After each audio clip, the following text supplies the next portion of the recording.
So today what we'll be doing is doing something called the litmus test.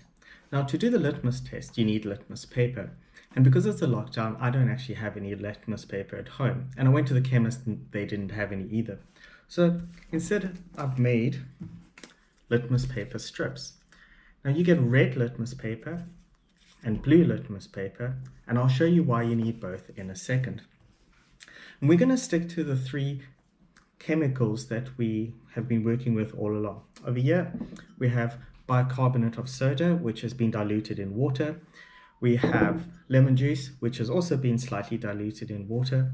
And speaking of water, here is water. So when we're testing these liquids, we need to use both the red and the blue litmus paper, as you can see over here. And the reason for that is the following. When you put blue litmus paper into a base, and you pull it out, the blue litmus paper remains blue. So I was thinking of it as the three B's: blue, base, blue. Does it make any sense? The blue remained blue, therefore it is a base. Hope that makes sense. When you put the red litmus paper in and you pull it out, the red litmus paper turns blue as well. Remember, blue base. And therefore we can tell that bicarbonate of soda is in fact a base. Moving on to lemon juice.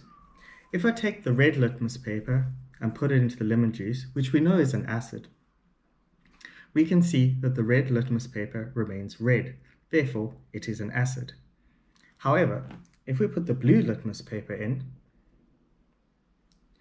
and remember the blue remained blue in a base, this time the blue litmus paper goes red, which indicates that the lemon juice here is indeed an acid.